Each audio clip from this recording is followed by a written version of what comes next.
The Duval Rundown, driven by Jacksonville Chrysler Jeep Dodge Ram Westside, home of the lifetime warranty. Good morning. Welcome to another edition of Duval Rundown. I'm Hayes Carline. Pleased to be joined with Hacker this morning, filling in for Frank Frangie, who was on vacation this week. Hacker, thanks so much for joining us. Really appreciate it. Hayes, no problem, bud. Anytime. Well, that was a tough one. The Jaguars basically get waylaid in London. They were over there all week. The Rams flew in at the 11th hour. None of it seemed to matter. One team was ready to play. One team was not. And the Jaguars get humiliated on an international stage, 35-7. Tons of things, obviously, for us to go over. But I think the main takeaway is the first crisis of the Liam Coen era has arrived. I mean, there's now a lot of problems that we're seeing week in and week out. And frankly, Liam Coen looked at the podium after the game, just watching on online, obviously. We weren't over there. But seemed like he was kind of like a little out of answers. I mean, I don't think this is Liam Cohen's fault by any stretch of the imagination. The players have to execute. But my goodness, the same things that Liam Coen has been emphasizing to these guys over these last couple of weeks, they got worse at. What were some of your takeaways from a very disappointing outing for the Jaguars at Wembley Stadium? Well, I mean, look, 13 penalties, 13 accepted penalties, right? They actually committed more that weren't accepted. You allow 7 sacks. That's 14 sacks this offensive line has allowed in the last 8 quarters of football. The drops, the missed kicks, it was a comedy of errors. I mean, it looked like if you would have gone into a football coma for the last decade, and the last thing you remember is the Gus Bradley era of Jaguar football, and you were to come out of it yesterday and watch that game, you would have thought that was the Gus Bradley Jacksonville Jaguars. That's, to me, what it sort of looked like, which is a horrible reminder because we thought we were past a lot of this, Hayes. And it's not just one person either. I mean, we can, point blame at Trevor, Brian Thomas Jr., Cam Little, the offensive line, the wide receiver room as a whole, the defense for not getting any pressure. You see the point, the safeties. I mean, there's blame literally to go around this roster, and it was a very, very disheartening way to go into the bye week. Let's start with the receivers because, I mean, Travis Hunter was a bright spot. But what has happened to Brian Thomas Jr., in your opinion? That's a baffling one. I don't know. I mean, here's a guy that had, 87 catches last year for 1,200 yards, 10 touchdowns. Everybody thought he was going to take a jump and become maybe a top 10, if not a top 5 wide receiver in this league, and he has been borderline awful 7 weeks in. I don't know. Look, I mean, I'll just say what everybody else is saying. It looks like he does not like going across the middle. It looks like he's trying to avoid contact. Whether that's true or not, that is the perception of Brian Thomas Jr. You look at online and you see what other people are saying, and even my own group of friends that are diehard Jaguar fans, Hayes, they're starting to use the term soft. Now, I caution people on that a little bit when talking about Brian Thomas Jr. I don't think there's anything soft about him, but that is the perception right now of him with some of these balls across the middle that he's dropping or just, quite frankly, not really going after. Yeah, and that's the thing, and I think you're making an important distinction. Obviously, Brian Thomas Jr., for the average man, is a tough person. Right. He's playing professional football and has played it at a very high level as a rookie. But we're talking about toughness compared to his NFL colleagues. Yeah. And you're not seeing the toughness show up when you make that comparison. So I think it's a huge concern. I mean, and again, this goes back now. He had a bad offseason. Mm-hmm. So he had a bad training camp. And it was one of these things where it was like, well, once the games are for real, he'll figure it out. I'm not overly concerned. And we're now a third of the way through this thing, more than that. And you can't count on him. I mean, if I was Trevor Lawrence, I wouldn't throw him the football unless I just absolutely had to. But he would not be where I would look to go first because he's not helping you out at all. I mean, he's made 0 spectacular plays. He's dropped several routine plays, and he's not coming up with enough of the 50-50s. And he didn't do as much of the shrinking down yesterday, but he still just isn't playing with a lot of physicality at all. And there does seem to be a timid nature to his play. I think it's a gigantic problem for the Jaguars because you kind of thought that this was going to be the focal point of your passing game. And not only can you not count on him, I think it's trickled down to the room.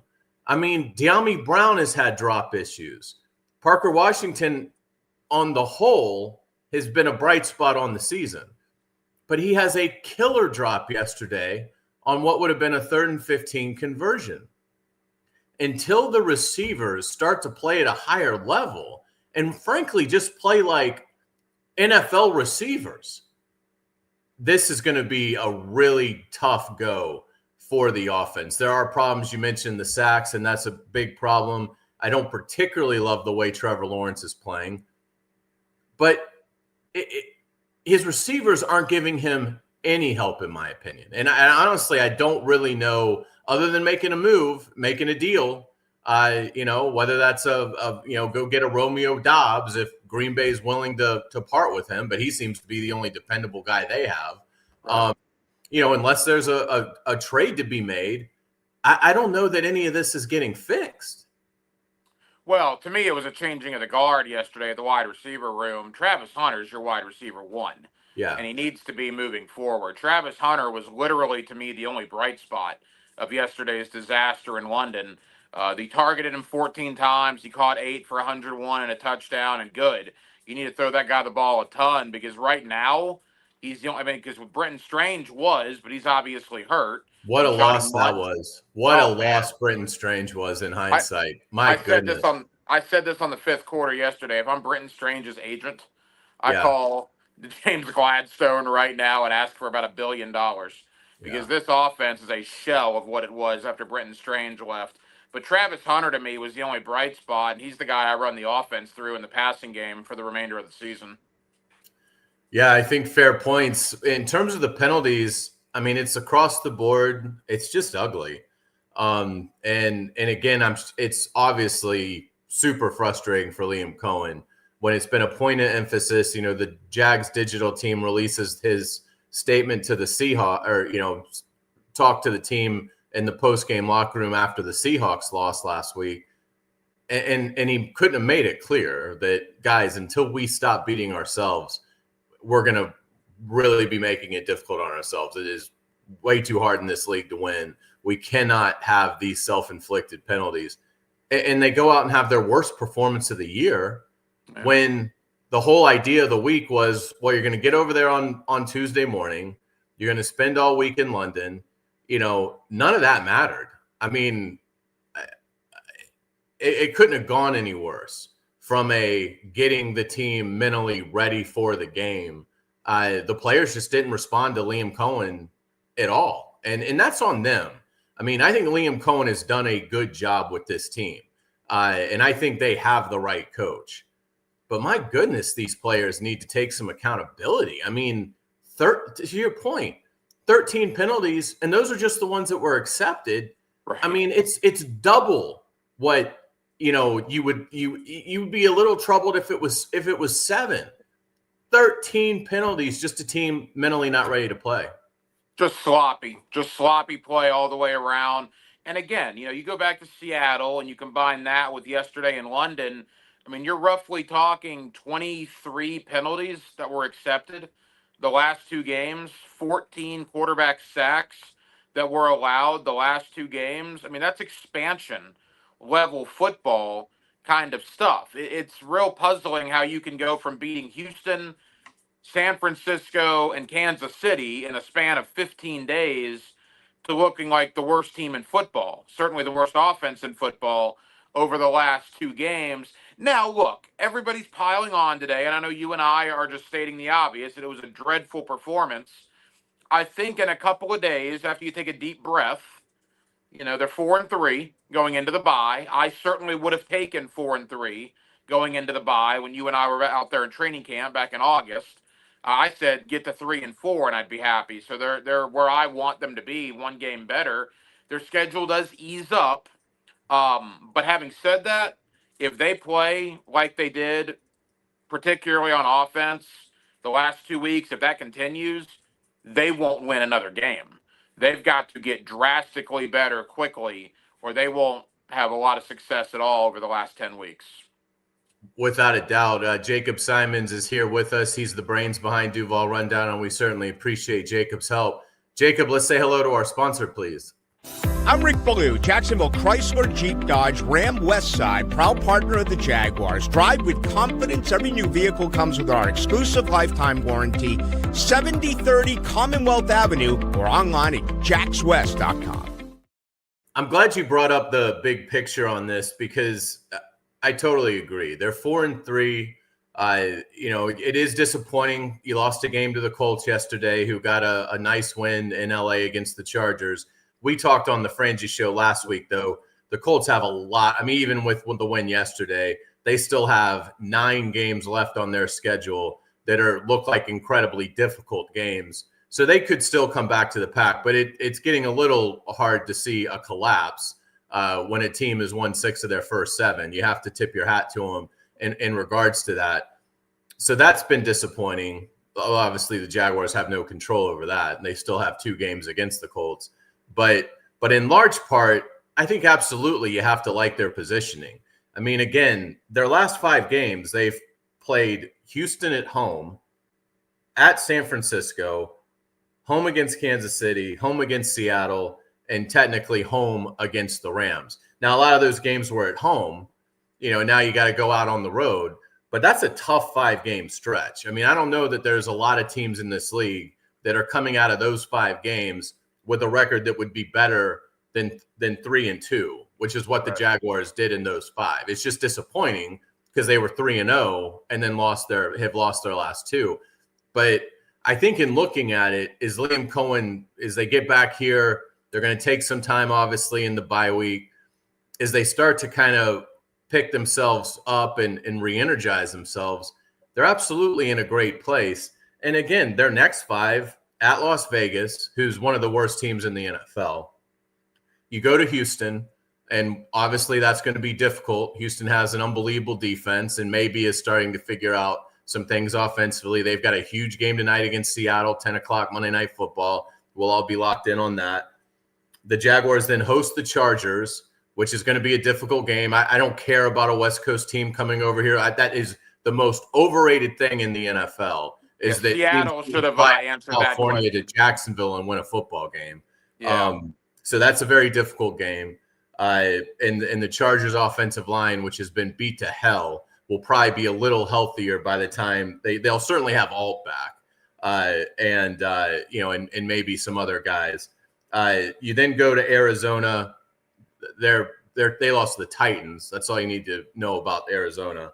They're terrible, and then they've got a game in Nashville against Tennessee, who might be the worst team in football. Has already fired their coach. So if you go 3-2 in your next 5, which is very realistic, well, now you're 7-5 with 4 games to play.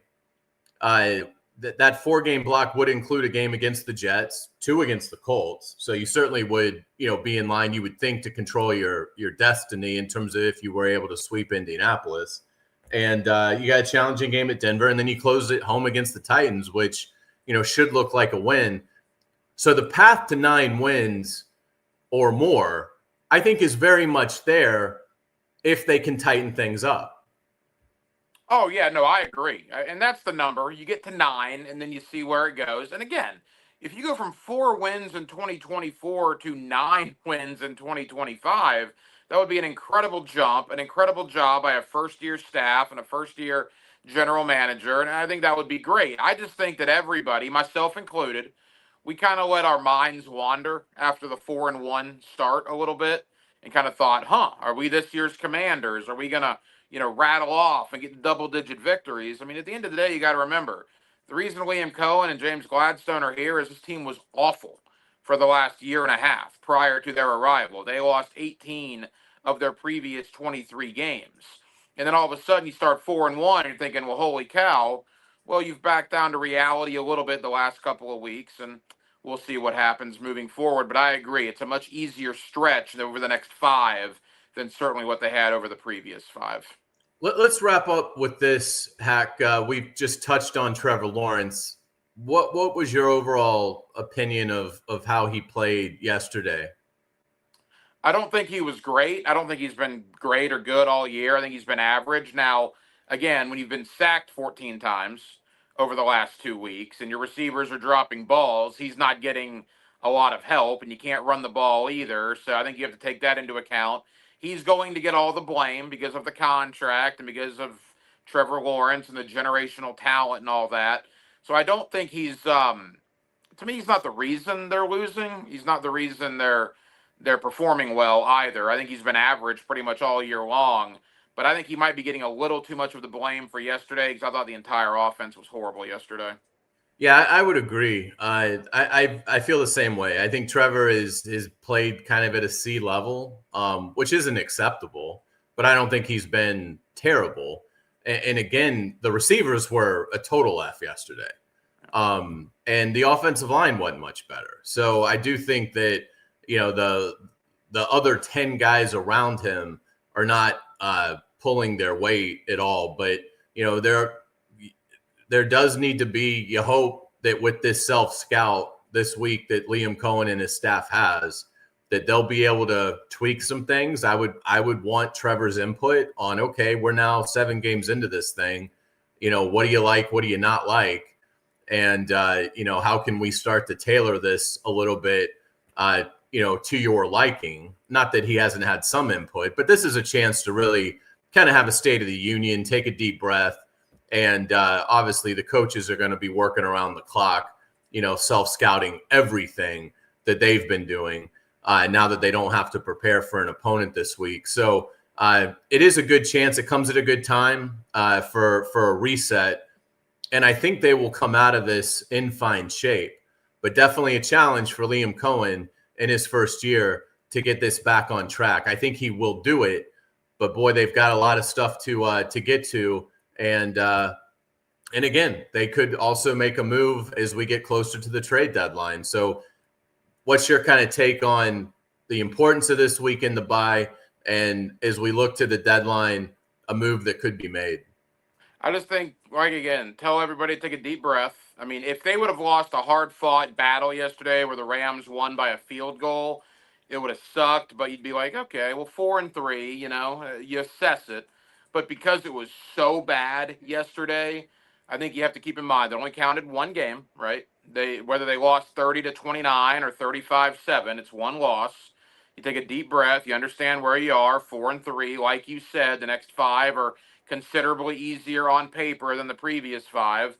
And I do think Gladstone's the kind of guy that's proven that he will make a move if he sees something that he thinks deserves a new player involved or whatnot. So it would not surprise me at all if they were to do something prior to the November 4th deadline. What that is, I don't know. Certainly there's a lot of positions of need on this football team. But again, my message today, yesterday sucked, but 4-3 is 4-3. Take it for what it is, and hopefully this team can figure it out over the next 2 weeks. What would you do with Cam Little real quick, and then we'll get out of here. But Cam Little, would you bring in competition? How do you feel about where he is right now, obviously with the struggles? I bring in a kicker and put him on the practice squad. I don't cut Cam Little, but I bring somebody in. I want another kicker in that locker room so Cam Little knows that there's a little pressure on him. I absolutely sign a kicker and put him on the practice squad. Great stuff, Hacker. We certainly appreciate it. We'll be listening to Hacker After Dark tonight. Be sure to check that out. Hacker, what do you guys have coming up?